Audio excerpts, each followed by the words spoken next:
everybody, I'm Dr. Todd, and today is the first episode of the Miller Method. And today we are going to be talking about weight loss and what on the most basic level do you need to do in order to lose weight or gain weight. In some cases that might be what we're interested in. So what we are going to talk about is calories in versus calories out. And this is really what weight balance is all about. So when we talk about calories in, what we're really talking about is simply the amount of food that we're eating and the amount of alcohol that we're drinking, because alcohol has calories as well. So we're looking at carbohydrates, protein, fats, and alcohol. And the sum total of whatever we eat during the day equals our caloric intake. What we expend during the day, the calories that we burn during the day, is a little more complicated. It's made up of a few more different things. So first we're going to talk about the metabolic rate. And the metabolic rate is simply the amount of calories that your body burns just being alive. So if I were to sit in a chair for 24 hours and stay awake, and you were to measure the amount of calories that I would burn, about 70% of my daily caloric expenditure is simply from my metabolism, just keeping me alive. So it's a pretty high amount. Second, we're talking about exercise, and exercise is, we know what this is. This is intentional exercise. We're talking about when you actually go out and undertake some physical activity for the purpose of doing some exercise. Running on a treadmill, riding a bike, swimming. We call these things intentional exercises.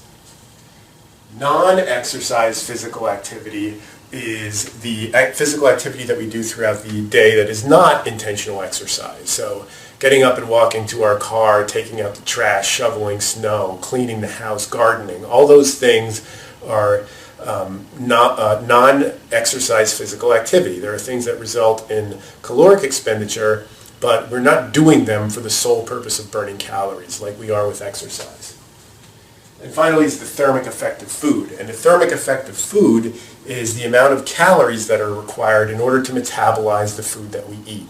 So, and the amount of calories that we need to metabolize that food depends on what the food actually is. So if we were going to eat pure fat, if we were going to eat 100 calories of oil, for example, which is pure fat, it would only require about 8 to 10 calories in order to metabolize that fat and get it absorbed into our body. So the thermic effect of fat is only 8 to 10%, whereas the thermic effect of protein is about 30%. So if we were to eat 100 calories of protein, we would end up burning about 30 calories in that process. So we could see that the more protein we eat, the greater amount of calories we're going to expend metabolizing it.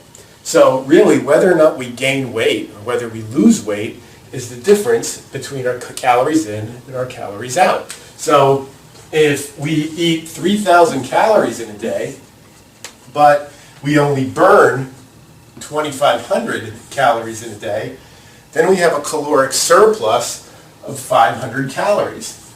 And 1 pound of fat is equal to 3,500 calories. So 1 pound is 3,500 calories.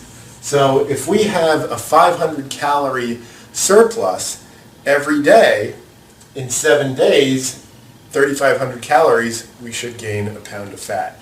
Now, this metabolic rate changes depending on how much we eat. So the more we eat, the faster this gets, because it's trying to get rid of the food, but ultimately we get to a point where we can't really get rid of it as fast as we're eating it, and weight gain is the end result. So next time what we're going to talk about is how do we measure metabolic rate, how do we change metabolic rate, can we change metabolic rate? We can, and we'll talk about the strategies that we can do that so that we maximize the amount of calories that we're burning from simply just being alive. Thanks.